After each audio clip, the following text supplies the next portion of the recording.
Hello everyone. Today I'll continue sharing the story of the single mother Diệu Hân. I hope you enjoy the video. This morning passed quietly, just like any other day. After taking Tom to school, Hân returned home while the sun had yet to rise high. The air in the yard was still cool, with a few drops of dew clinging to the leaves, shimmering softly in the gentle morning light. Hân changed into her familiar clothes, rolled up her sleeves, and began tidying the small garden in the yard. She pulled out weeds, packed soil around the tree bases, and arranged the flower pots neatly. These tasks were never heavy for her. If anything, they usually made her feel relaxed whenever she had free time. Normally, she could work continuously without feeling tired. Her body had always been fairly strong. But recently, Hân had begun to notice that something wasn't right.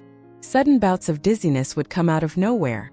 Sometimes, while standing, her vision would darken, and she'd have to grab onto something to avoid falling. She told herself it was probably from lack of sleep or overwork, so she didn't think too much of it. Today was no different. After working for just over an hour, Hân felt her body grow heavy. Her breathing suddenly became more rapid, her chest feeling as if it were being pressed down by something. She stopped, straightened up to take a deep breath, but her vision blurred. A strong wave of dizziness hit her. Hân slowed her steps, moved toward the large tree in the yard and sat down. Leaning her back against the cool trunk, she closed her eyes for a moment, hoping the dizziness would pass quickly. Sweat began to pour out, soaking her forehead and the back of her shirt, even though the sun wasn't harsh yet. Her body felt as if all its strength had been drained. Her limbs were weak, her head spinning, her heart pounding fast and heavy. She placed a hand on her chest, trying to steady her breathing, but the shortness of breath barely eased. "I'm probably just tired," Hân reassured herself, though the voice in her head no longer sounded as certain as before. Sitting under the tree in the familiar garden, Hân felt afraid of her own body for the first time.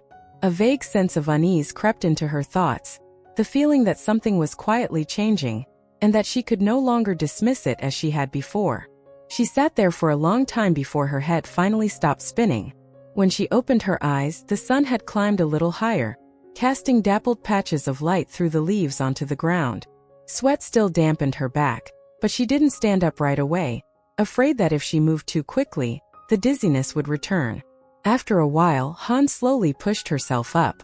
Her legs still trembled slightly, but she tried to look normal as if nothing had happened. She put away the gardening tools, neatly stacking them in the corner of the yard, then went inside to wash her face. The cool water soothed her a bit, but in the mirror, her face looked paler than usual. She stared at herself for a second longer than normal, then quickly turned away. She didn't want to think too much. At lunchtime, Hân could only manage a few spoonfuls of rice. The familiar smell of food suddenly made her feel nauseous, her throat tightening as if something were stuck there. She quickly covered the pot, telling herself it must be the hot weather ruining her appetite. Those familiar excuses always seemed ready whenever she needed a reason to ignore the strange sensations in her body. In the afternoon, Hân went to pick up Tom as usual. She still smiled, still asked him about his day at school, still held his hand and walked slowly along their familiar path. But only Hân knew that every step now felt heavier than before. At times, her vision would darken, and she'd have to stop and take deep breaths before continuing. "Are you tired, Mom?" Tom looked up at her, his voice innocent. Hân, startled, bent down, smiled, and gently ruffled his hair. "I'm fine. I'm just a bit hot." As the words left her mouth, she felt her heart sink. She didn't know whether she was reassuring Tom or trying to reassure herself. In the days that followed, Hân's condition didn't improve. It became more obvious. The dizziness came more frequently, accompanied by a persistent fatigue. Sometimes, while cooking, she'd have to grip the kitchen counter tightly just to keep from collapsing. At night, she often lay awake for a long time, her heart beating abnormally fast, her breathing shallow and short, forcing her to sit up and lean against the wall to breathe more easily.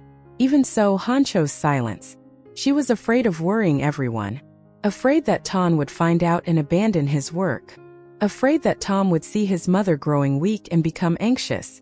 And deeper still, she was afraid to face the possibility that her body was signaling something far more serious than she had imagined. Every morning, Hân tried to live as usual, cooking, cleaning, tending the garden, only more slowly, more tiredly, often having to stop midway. When alone, she would place a hand on her chest, close her eyes for a long time, and listen to her heart pounding heavily in her chest. An unnamed premonition began to grow inside her, and she knew that no matter how hard she tried to hide it, there would soon come a day when her body would no longer allow her to pretend she was fine. That evening arrived as quietly as any other in the small house. After dinner, Tom sat at his desk doing homework, occasionally turning to ask his mother a few random questions. Hans sat nearby, folding clothes and answering him in the same gentle, even tone. No one noticed anything unusual, but only Han knew that since late afternoon, her chest had felt heavier than normal. Each inhale felt incomplete, as though the air couldn't fully reach her lungs. She had to breathe deeper, slower, trying to keep her distress from showing. When Tom went to his room to prepare for bed, Han stood up to finish tidying the kitchen. As she bent down to pick up a bowl that had fallen to the floor, a sudden powerful wave of dizziness struck. Han froze. Her heart raced wildly, so fast she could hear it pounding in her ears. Her chest tightened. Her breathing became rapid and shallow, as if the air in the room had suddenly thinned. She straightened, gripping the edge of the table, trying to take a deep breath, but the harder she tried, the harder it became to breathe. The air wouldn't go in. She opened her mouth to gasp, but her throat burned dry, her chest stabbing with pain. Her vision darkened, speckled with chaotic flashes of light. I'm fine," she whispered, but her voice was so weak she could barely hear it herself. Han staggered toward a chair, but her legs gave way, nearly unable to support her. She collapsed down back against the wall, clutching her chest tightly. Cold sweat broke out everywhere. Her forehead, her neck, both temples soaked. Her breathing lost all rhythm, short, rapid, fragmented. She squeezed her eyes shut, trying to remember what she'd done before. "Stay calm, breathe slowly, it will pass." But this time was different. The suffocating feeling didn't ease. It grew stronger, as if an invisible hand were tightening around her chest. A thought flashed through her mind, chilling her to the core. What if I pass out? What if Tom calls and I can't answer? She forced her eyes open, turning her head toward the hallway leading to her son's room. The dim yellow light wavered and blurred. Her trembling hand reached for the phone on the table, but the moment she touched it, her strength drained away.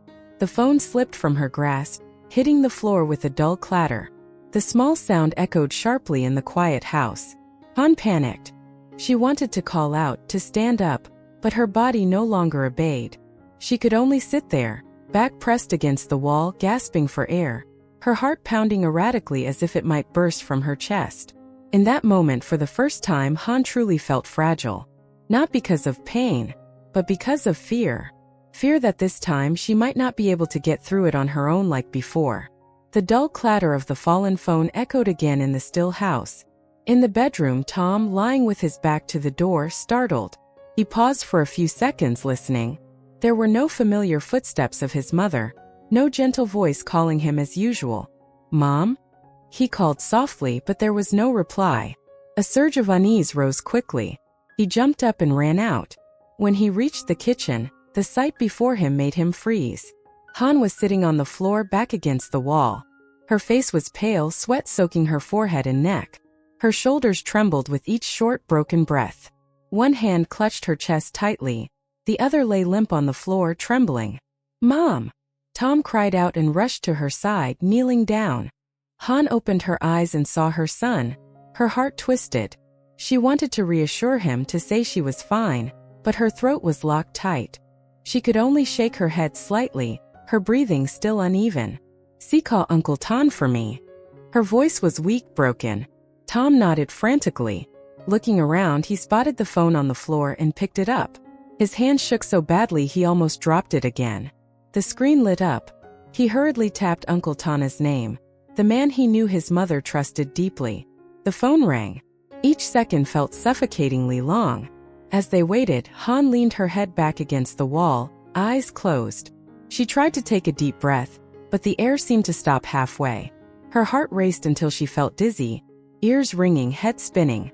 "I have to stay conscious for Tom." That thought was the only thing holding her there. "Please answer," Tom whispered, his voice shaking, tears welling up. Finally, Tana's voice came through, urgent. Hello. Uncle Tan. My mom can't breathe. She can't stand up. Tom blurted out, his voice breaking with fear. There was silence for exactly one breath. Then Tana's voice lowered, clear and decisive. Stay calm and listen to me. Put the phone close to your mom's ear. Tom quickly did as told. Han heard Tana's familiar, steady voice, even though it felt like it was coming from far away. Han, listen to me. His tone was slow but firm. Don't force yourself to take deep breaths. Just breathe slowly with me. Tom is there. I'm on my way. A tear slipped from the corner of Han's eye. She didn't know whether it was from the lack of air, or from the relief of no longer having to endure this alone. She nodded faintly, her trembling hand tightening around Tom's. He leaned close, tears dripping onto the floor, but he tried to keep his voice steady.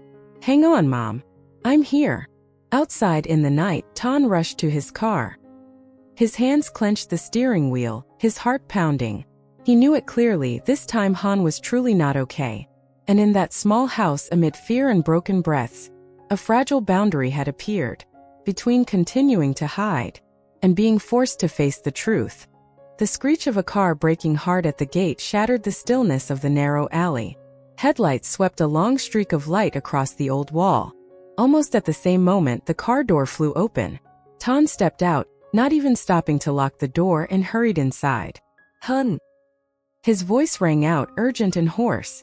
In the kitchen, the sight before him made his heart clamp tight.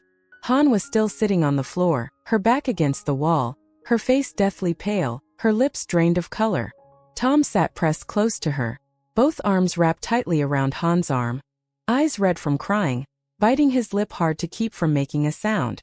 Tom dropped to his knees in front of Han. Han, look at me. He placed a hand on her shoulder, trying to keep his voice steady even as his heart pounded painfully. Can you hear me? Han opened her eyes. Her gaze was dull, and it took everything she had to focus on his face. She gave the slightest nod, but her breathing remained short and fast, her chest rising and falling unevenly. I'm taking you to the hospital. Right now. Tom said firmly, leaving no room for hesitation. He quickly draped a jacket over Han's shoulders, his movements both rushed and careful. When he bent down to help her up, he realized just how light she felt, how her body trembled as if it had no strength left. Uncle, how is my mom? Tom looked up, his voice breaking with fear. Tom turned to him, rested a hand on the boy's shoulder, and crouched so their eyes were level. She's just exhausted. I'm taking her to see a doctor, and she'll be okay. He spoke slowly and firmly, even though worry was twisting his insides. In the car, Han sat in the front passenger seat, her head leaning back against the seat. Tom kept glancing over, one hand on the wheel, the other gripping her hand tightly. Her hand was cold and damp with sweat. Don't fall asleep, okay? Tom spoke softly, but the concern in his voice was unmistakable. If it gets too hard, tell me. I'm right here. Han let out a tiny of agreement. Every breath felt heavy now, as though she had to use all her strength just to stay conscious. Tom sat in the back, both hands clinging to the back of the front seat. He wasn't crying anymore, just staring at his mother through the gap between the seats, eyes wide, frightened, but trying to be brave in the way only a child can. The night road felt longer than ever. Streetlights slid past in segments, casting flashes across Tana's face. Tense and focused, threaded with a fear he refused to show. When the car stopped at the hospital entrance, Tan practically jumped out. He rushed around to the passenger side and lifted Han into his arms.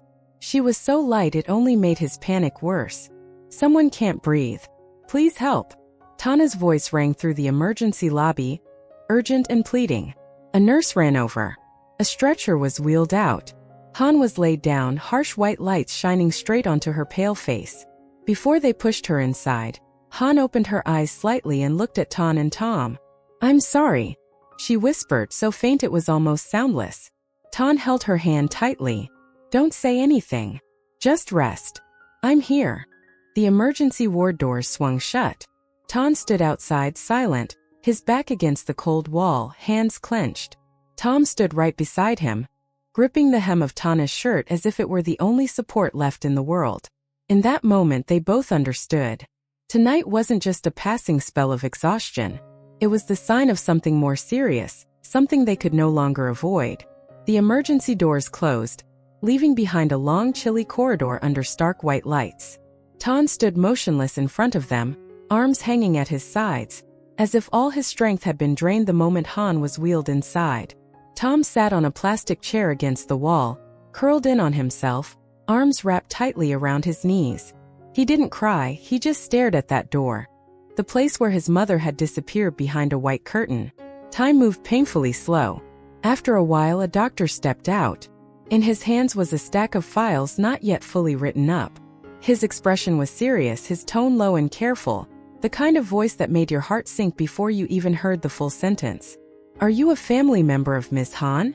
Tan jolted and stepped forward immediately. "Yes. I'm her family." "How is she, doctor?" The doctor studied him for a brief moment, then spoke slowly. "For now, we've treated her shortness of breath and stabilized her temporarily. But based on the initial examination and clinical signs, we suspect Miss Han may be experiencing kidney failure." The words landed softly, so softly that for the first second Tan thought he had misheard. "Kidney failure?" His voice turned rough, the phrase barely forming. The doctor nodded, keeping his calm tone. "Symptoms like prolonged fatigue, dizziness, shortness of breath, cold sweats, aren't simply exhaustion. However, this is only an initial suspicion." Tan stood frozen. His ears rang. Everything around him seemed to drift farther away. All he could see was Han over the past few days, thinner, stopping to rest more often, her face paling whenever she exerted herself. The signs had been there, and he had seen them, yet let them pass. "We need to run a full set of tests," the doctor continued. "Blood and urine tests, ultrasound, and some more specialized indicators. Once we have complete results, we can determine the diagnosis, severity, and treatment plan." "How long?" "Until the results," Tan asked, his voice so low it was almost a whisper. "Some results will come back tonight. Others will take more time. Once we have a conclusion, I'll speak with you directly." The doctor gave a small nod and walked away. Tan stayed where he was for a long time. Not because he didn't understand, but because he understood too well. An illness that doesn't arrive loudly, doesn't scream, only quietly eats away at strength little by little. Just like the way Han had endured in silence all this time. He lifted a hand to his face, pinching the bridge of his nose, forcing himself not to collapse. Helplessness rose in his throat, heavy enough that he couldn't draw a full breath. Behind him, Tom had come close without him noticing. "Uncle." The boy's voice was small and trembling.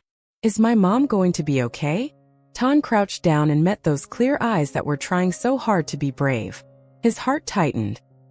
He wrapped an arm around Tom's shoulders and pulled him close. "The doctor is checking on her right now," he said slowly, each word clear. "She's being taken care of. Promise. I'll be here until she's okay." Tom nodded, but his small hand still clutched Tana's shirt, as if letting go even a little would make everything fall apart. Outside, the night was still long, and in the white room behind that door, Han was facing results no one had dared to name out loud. And Tan, standing before the fear of losing someone important, had no choice but to wait. Han woke up in a whiteness so bright it hurt. The faint scent of disinfectant lingered in the air, and the steady beeping of machines sounded beside her. She blinked several times, taking a moment to realize she was lying in a hospital bed, and 4 in her hand. Her chest still felt tight, but breathing was easier than before. The first feeling wasn't pain. It was emptiness. Han turned her head slightly. The ceiling light stung her eyes. Her throat was parched. Swallowing saliva was difficult. She lifted her hand and felt how strangely light her body was, as if even breathing too strongly would exhaust her. "I'm in the hospital." The thought formed clearly. Fragments of memory drifted back. The choking breath, the cold kitchen floor, Tom's terrified face, Tana's voice on the phone. Han closed her eyes, her heart tightening. Before she could open them again, she sensed someone sitting beside her. A warm hand was holding hers. "Han." Tana's voice came, low and hoarse with exhaustion. Han opened her eyes. Her gaze met his face, pale eyes sunken, worry etched deep, no longer hidden. In that instant something in Han sank. I scared everyone, didn't I? Her voice was barely a whisper. Tan gripped her hand tighter, trying to keep his tone steady. You're awake, that's what matters. I'll handle the rest. Han stared at the ceiling for a moment longer. She could feel her heartbeat clearly, slow and heavy, not strong like it used to be. A strange sensation crept into her chest. A certainty. Not a vague hunch, but the feeling of someone who had been listening to her body for too long. Tan. Han turned to him, her eyes more serious now. What did the doctor say? Tan hesitated for exactly one breath. Just that brief pause, yet to Han it was already an answer. She didn't press, only gave a faint smile. A pale smile that felt unfamiliar even to herself. I'm guessing, it's not simple, is it? Tan lowered his head, pressing a hand to his forehead, his voice dropping. They're still running more tests. There's no official conclusion yet. Han closed her eyes. She drew in a slow breath. Her chest still felt tight, but she had enough control to keep her voice from shaking. My body has been weak lately, she said, as if confessing to herself. I knew. I just didn't dare to face it. Images flashed through her mind. Mornings of dizziness, the time she had to squat down in the garden, nights when her heart raced so fast she couldn't sleep. She'd noticed every sign. She'd simply chosen to look away. I was afraid, Han continued, her voice smaller. Afraid of making everyone worry. Afraid Tom would see his mom getting weaker. Tan looked up at her, eyes red but resolute. You don't have to carry this alone. Han studied him for a long time. The confusion in her eyes faded, replaced by a quiet acceptance, an eerily calm steadiness, as if she had already prepared for the worst. Whatever the result is. Han spoke slowly, each word clear. Don't hide it from me. I want to know. In the hallway, the soft roll of a stretcher passed by. A nurse stood at the door, glanced in and said gently, You're awake, Miss Han? The doctor will come in shortly to discuss more. Han nodded faintly. She looked at the ceiling again. In that moment, Han understood with painful clarity. Tonight or tomorrow at the latest, she would hear an answer that could change everything. And this time she didn't want to turn away anymore. The hospital room door opened softly. The doctor stepped in, followed by a nurse holding a clipboard. The rubber soles of their shoes made quiet sounds on the floor, strangely loud, as if each step carried something heavy. Han looked at them and her heart began to beat faster. A cold feeling crawled down her spine, even though the blanket covered her. Miss Han, I'm the doctor directly in charge of your case, he said in a low, steady voice. Han nodded. Her hands on the blanket tightened slightly. She didn't know exactly what she feared, only that she was afraid. We have some initial test results, the doctor continued. Your kidney function shows signs of decline. That matches the symptoms you've been experiencing recently.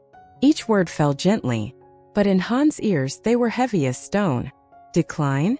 Her voice trembled despite her effort to keep it even. Is it serious, doctor? The doctor didn't answer immediately.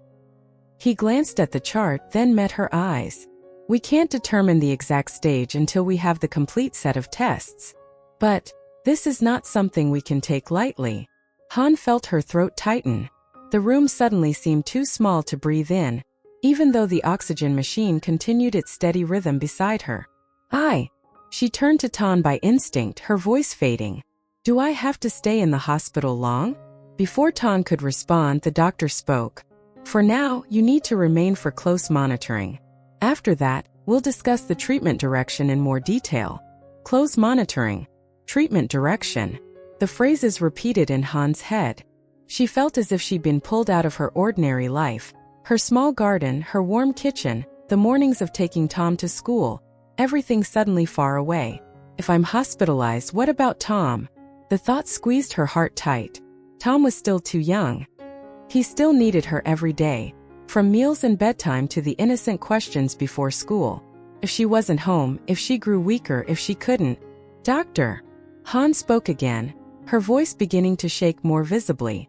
If it gets worse, then what? The room fell silent for one beat. The doctor lowered his voice. We'll do everything we can. What matters is that you cooperate with treatment and keep your mental state stable. Keep your mental state stable. Han gave a tiny laugh, but it didn't reach her eyes. Her heart thudded erratically. Her hands and feet grew cold. Panic rose quietly, not in an outburst, not in noise, just tightening around every thought. If I don't get better, if I can't take care of Tom like before. One day, Han turned her face away.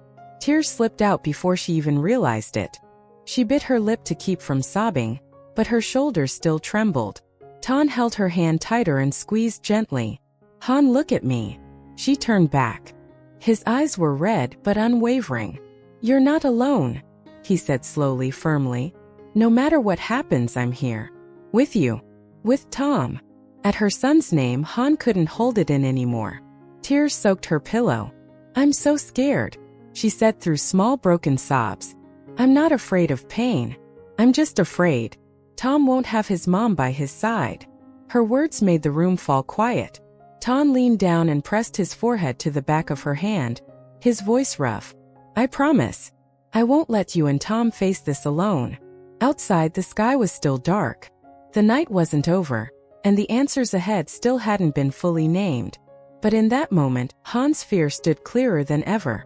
Not the illness itself, but the fear of not having enough time to fulfill her role as a mother. Xin chào mọi người, rất vui được gặp lại mọi người trong video hôm nay của mình. Chúc mọi người có một ngày mới vui vẻ, hạnh phúc và một ngày làm việc tràn đầy năng lượng. Hy vọng rằng mọi người vẫn sẽ yêu thích những câu chuyện mà mình đang chia sẻ và ủng hộ kênh cho mình để mình có động lực ra nhiều video hơn cho mọi người cùng xem.